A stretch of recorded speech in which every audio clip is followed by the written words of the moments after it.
सुप्रभात। पुष्पा प्रियंका सरस्वती विद्या मंदिर inter college Nanakmatta के इस यूट्यूब चैनल में आप सभी का स्वागत है। कक्षा 10 में सामाजिक विज्ञान के अंतर्गत इतिहास उपविषय में हम औद्योगिकरण का युग इस अध्याय का अध्ययन कर रहे थे।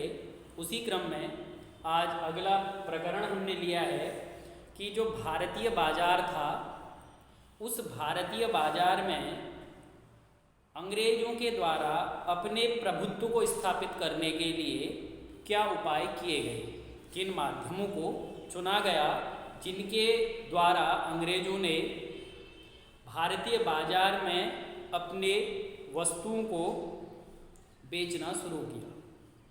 तो अधिक से अधिक वस्तुएं बाजार में कैसे बिकें, इसके लिए उनके द्वारा जो माध्यम चुने गए थे उनके बारे में यहाँ पर हमने लिखा है, तो इन्हीं पर हम विस्तृत चर्चा करेंगे। तो अपनी वस्तुओं का प्रचार प्रसार उनके द्वारा कैसे किया गया। आज भी आप देखते हैं बहुत सारी कंपनियां हैं, बहुत से प्रोडक्ट वह बनाती है। उन प्रोडक्ट्स को बाज़ार में बेचने के लिए वह किन माध्यमों का सहारा लेती है, किस तरह से वह बेचती है, उसी आधार पर इसको हम समझ सकते हैं। तो जब कंपनी के द्वारा, किसी भी कंपनी के द्वारा सामान बनाया जाता है, उत्पादन किया जाता है, तो उसकी बिक्री होना भी बहुत ज़रूरी है। तो अंग्रेज़ों के द्वारा भी जो उत्पादन किया जा रहा था, उस उत्पादन की बिक्री के लिए भारत एक बहुत बड़ा बाज़ार उनके लिए था, और भारतीय बाज़ार में ज़्यादा से ज़्यादा उनकी चीज़ें कैसे खरीदी जाएँ, उनके लिए उन्होंने जिन माध्यमों को चुना उनको हम यहाँ पर चर्चा करते हैं। तो पहले हमने हेडिंग लिखी है देवी देवताओं के चित्र। तो जो प्रोडक्ट उनके द्वारा बनाए जाते थे, जो उत्पाद अंग्रेजों के द्वारा बनाए जाते थे, उन उत्पादों में वह देवी देवताओं के चित्र बना दिया करते थे। क्योंकि अंग्रेजों को जब यह मालूम चला कि भारतीय जो लोग हैं वह धर्म में बहुत आस्था रखते हैं, देव प्रतिमाओं में बहुत आस्था रखते हैं, तो जो देवी देवताओं के चित्र हैं, ऐसे चित्र वह अपने उत्पादों पर बनाने लगे, ताकि उन देवी देवताओं के चित्रों को देख करके जो भारतीय लोग हैं वह उन चित्रों को देखने के बाद उन वस्तुओं को खरीद सकें, जिससे अंग्रेजों द्वारा जो निर्मित वस्तुएं हैं उनका अधिक से अधिक बिक्री हो, जिससे उत्पादन बढ़ाया जा सके और अंग्रेज लाभ कमा सकें। तो देवी देवताओं के चित्र अंकित करना उन्होंने प्रारंभ कर दिया। दूसरा हमने लिखा है कैलेंडर।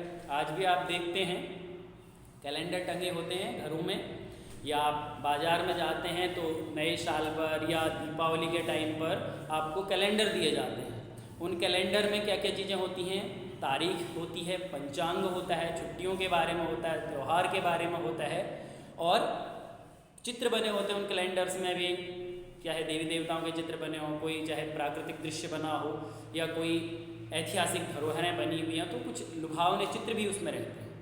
तो अब वो कैलेंडर जब आप लाते हैं तो उन कैलेंडर में जो कंपनी होती है जिसका वह प्रचार करना चाहते हैं, उस कंपनी के बारे में भी लिखा होता है कैलेंडर में, कहीं ऊपर नीचे, कहीं दुकान वाले के बारे में या उस कंपनी के बारे में लिखा होता है जो कंपनी अपने प्रोडक्ट बाज़ार में बेचती है। तो लोग जब उस कैलेंडर को घर में लाते हैं तो कंपनी के नाम से भी वह अवगत होते हैं। तो ऐसा ही कुछ अंग्रेज़ों ने उस समय अपनाया था। जब वह बाज़ार में सामान अपना बेच रहे थे, उत्पाद बेच रहे थे, तो उन्होंने कैलेंडर छापना भी शुरू करा और कैलेंडर वह बाज़ार में देने लगे। वो कैलेंडर जो थे, वो कैलेंडर उसमें अंग्रेजी वर्ष की तारीखें भी होती थी और पंचांग भी होता था, हिंदू पंचांग भी उसमें रहता था। तो और उसके अलावा और भी तिथियां उसमें होती थी, जो हिंदी महीने के नाम है वह उस पर रहते थे, तिथियां अंकित रहती थी, अंग्रेजी महीनों के नाम रहते थे, त्योहारों के नाम होते थे, विभिन्न धर्मों के द्वारा जो त्यौहार मनाए जाते हैं वो सब हम देखते हैं कैलेंडर में, सब होता है। तो अंग्रेजों ने भी ऐसे कैलेंडर बनाने, छापने शुरू कर दिए, जिसमें पंचांग भी था, जिसमें कैलेंडर भी था, और विभिन्न त्योहारों के बारे में भी उसमें लिखा रहता था।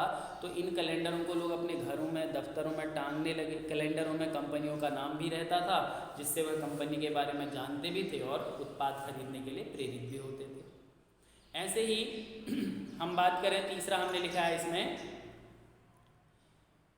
ब्रांड के बारे में।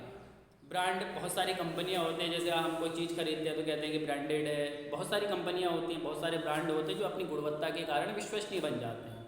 तो कई बार जो किसी कंपनी के प्रोडक्ट्स लेने होते हैं तो उन उत्पादों को हम इसलिए भी खरीद लेते हैं कि कहीं ना कहीं ये ध्यान में रहता है कि यह किसी संबंधित कंपनी का प्रोडक्ट है और उस कंपनी की अपनी गुणवत्ता की दृष्टि से उसकी बड़ा नाम है, तो कई बार कंपनी के नाम से भी चीज़ें खरीद ली जाती हैं।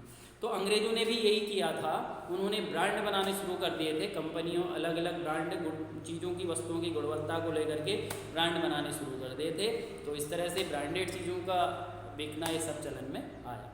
तो प्रचार प्रसार किया गया, जैसे अभी वर्तमान में देखते हैं बहुत सारे जो प्रोडक्ट बनते हैं उनका प्रचार टेलीविज़न के माध्यम से, समाचार पत्रों के माध्यम से, इस तरह से होता है। तो इसी तर्ज पर ऐसा ही कुछ अंग्रेज़ों ने भी किया था। जब वह कोई सामान बनाते थे उसको बेचना है तो इन माध्यमों के माध्यम से वह अपनी वस्तुओं का प्रचार प्रसार करते थे और वस्तुओं को बेचते थे।